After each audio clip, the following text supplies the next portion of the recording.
Have you ever noticed how some people walk into a room and instantly shift the energy, not because of their car, their clothes, or their net worth, but because of how they speak? Today, I'm breaking down the communication patterns that quietly separate the wealthy from everyone else. Because the truth is, your words can become your greatest asset or your biggest liability. If you want to speak with clarity, confidence, and the kind of authority that opens doors, this is your blueprint.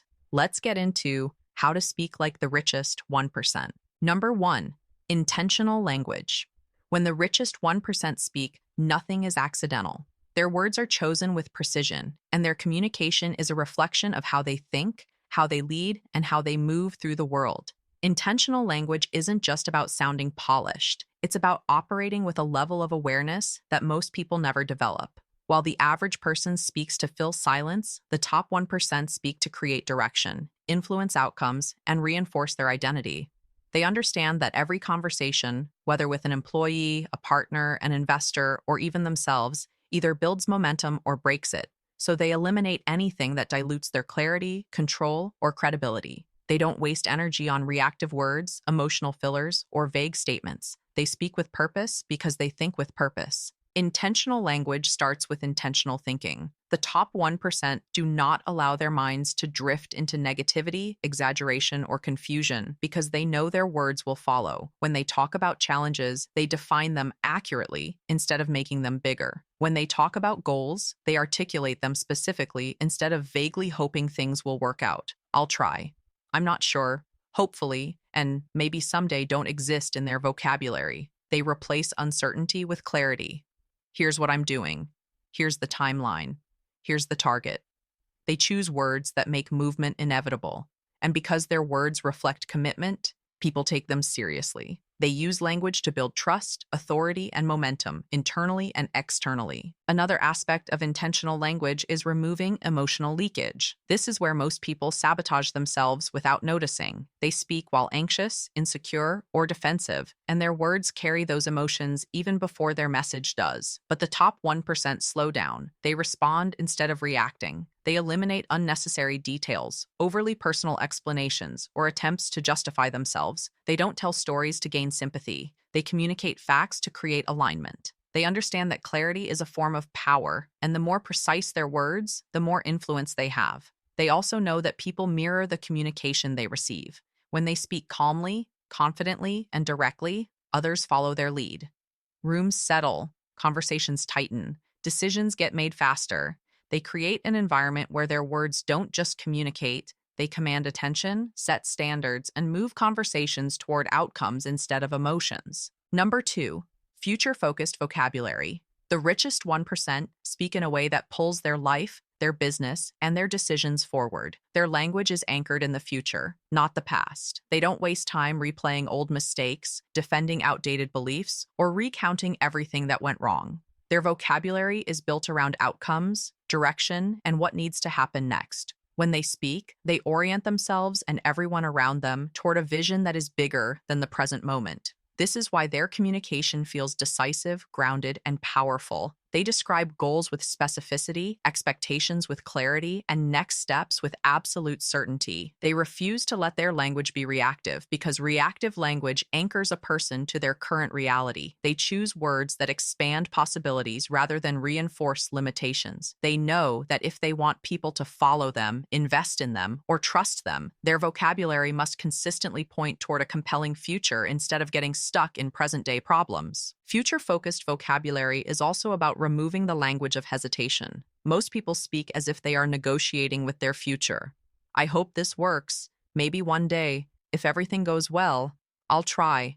But the top 1% don't create linguistic escape routes. Their words signal commitment, not uncertainty. They use phrases like, here's what we're building. This will happen by this date. The next move is, the priority now is, because they understand that leadership begins with clarity. They reinforce their goals by speaking them as if they are already in motion.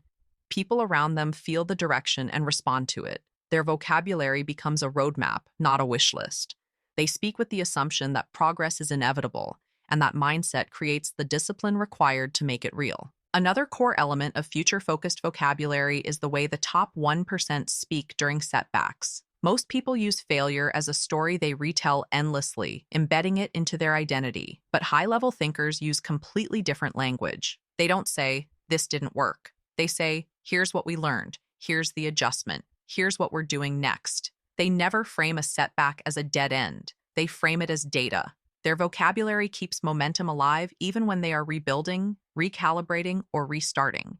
This is why their teams stay aligned, their partnerships stay strong, and their confidence stays intact. Their words signal that the future is still the priority, the mission is still active, and movement is still non-negotiable. Number 3, precision over emotion. The richest 1% communicate with a level of precision that separates them from the emotional volatility that most people bring into conversations. They understand that emotional language, overreacting, dramatizing, exaggerating, weakens credibility and distorts the truth, so they discipline themselves to speak from clarity rather than impulse. Precision over emotion means stripping away the noise that comes from frustration, fear, or insecurity, and communicating only what is necessary to move forward. When they feel overwhelmed, they don't let their emotions spill into their speech. When they're under pressure, they don't rush their words or let stress control their tone. They choose language that reflects control, stability, and direction. This is why people trust them. This is why people follow them. They've trained themselves to stay anchored even when circumstances aren't. Their words remain steady while others spiral. Precision over emotion also shows up in the way they describe situations. Average communicators dramatize. "Everything is going wrong. This always happens. I'm exhausted. This is a disaster." These statements add pressure, distort reality, and make problems feel bigger than they are. The top 1% remove exaggeration and speak in actual facts. Here's the issue. Here's the impact. Here's what we know. Here's what we don't know yet. That level of clarity reduces panic, opens space for better decisions, and keeps the conversation focused on solutions instead of stress. They don't deny emotion, they simply don't give emotion permission to lead. They let data, logic, and strategic thinking dictate the conversation, not reactive impulses. This approach makes them appear calm even when situations are intense, because they've learned that emotional accuracy is more valuable than emotional expression. Another dimension of precision over emotion is the way they handle conflict. Most people default to defensiveness, blaming, or oversharing when they feel challenged, but the top 1% remove personal feelings from professional communication. They don't take questions as attacks. They don't take feedback as criticism. They don't take disagreements as disrespect. Instead, they isolate the problem from the emotion and address only what needs to be addressed. They respond with sentences that are direct, neutral, and clear. "Here's the expectation. That doesn't align with our goals. Let's stick to the facts. What's the actual barrier?" This keeps tension from escalating and keeps conversations productive. Their ability to control the emotional tone of a room comes from controlling the emotional tone of their language. They understand that the person who speaks with precision is the person who holds the power in the conversation. Number 4, authority through confidence. The richest 1% communicate with a level of confidence that establishes authority the moment they speak. Their confidence isn't loud, ego-driven, or performative, it's grounded. It comes from an internal certainty about who they are, what they stand for, and what they expect. When they speak, they take ownership of their message without shrinking, softening, or apologizing. They don't step into conversations hoping to be understood. They step in with clarity, direction, and purpose. Confidence gives their words structure, and authority gives their words weight. This combination makes people listen before they even process the content. They project a tone that says, "I know where we're going, and I'm not afraid to lead us there." Their presence sets the tone long before their strategy does. Authority through confidence is also built through the absence of insecurity. Most people dilute their authority by second-guessing themselves out loud. Does that make sense? "I'm not totally sure. Sorry if this is a dumb question. This might be wrong, but..." These phrases immediately weaken the message and signal uncertainty. High-level communicators remove these crutches. They don't undermine themselves with disclaimers. They speak as if their words matter, because they've decided they do. They make statements instead of asking for validation. They communicate direction instead of hoping for agreement.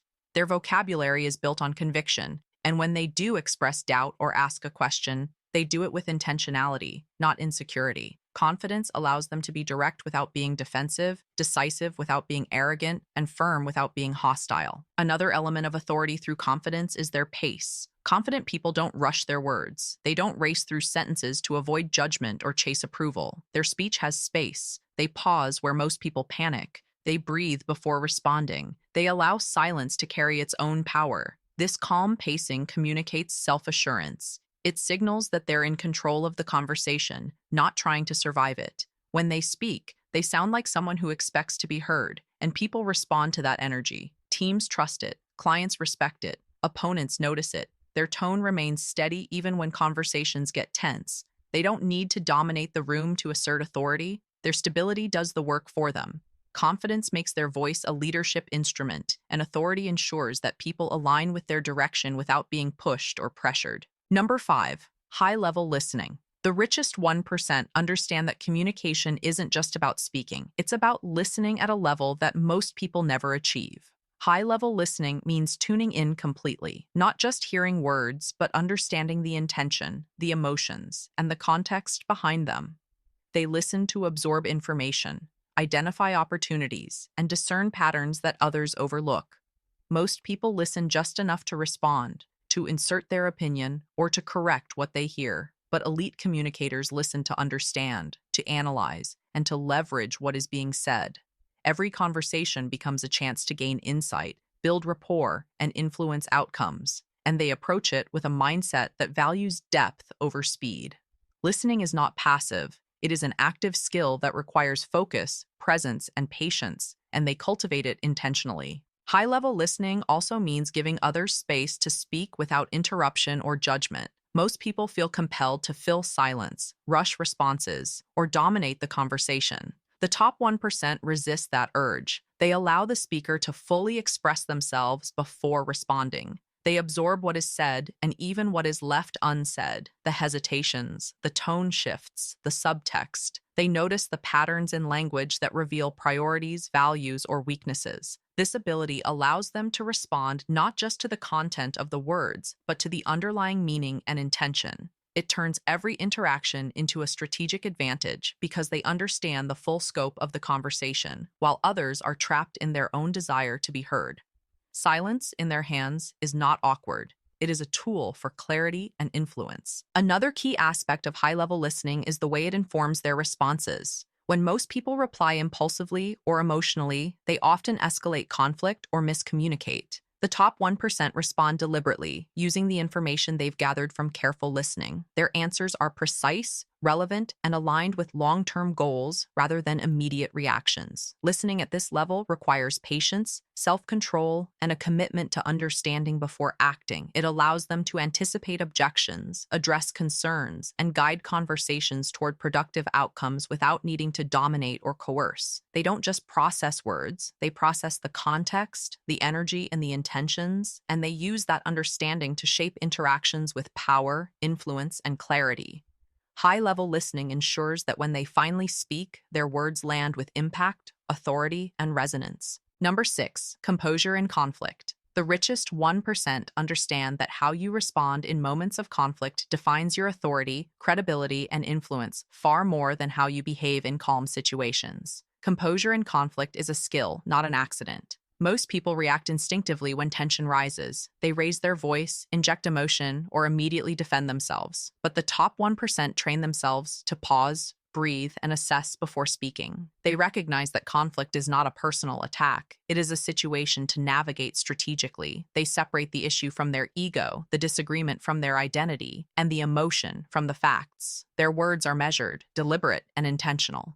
They understand that composure creates space for solutions, while uncontrolled emotion escalates problems, weakens relationships, and undermines authority. Composure in conflict also involves mastering tone, pacing, and body language. Most people fail to realize that the energy behind words often matters more than the words themselves. The top 1% maintain steady vocal control, modulate their pace, and allow silence to amplify the weight of their statements. They avoid defensive gestures, rapid speech, or nervous fillers that signal uncertainty. Instead, they present themselves as calm, collected, and unshakable. This presence has a magnetic effect, People instinctively mirror their calm, conflicts de escalate, and attention is directed toward resolution rather than drama. By remaining composed, they turn potentially chaotic situations into opportunities for leadership, influence, and decisive action. Another critical element of composure in conflict is the ability to respond rather than react. Most people react impulsively, letting anger, frustration, or fear dictate their words. The top 1% filter their responses through logic, strategy, and long-term objectives. They ask themselves, what outcome do I want, before speaking, ensuring that every statement serves a purpose rather than venting emotion. They use conflict as a lens to clarify priorities, set expectations, and reinforce standards. They address problems without creating additional tension, redirect conversations toward solutions, and maintain control over the narrative without needing to dominate.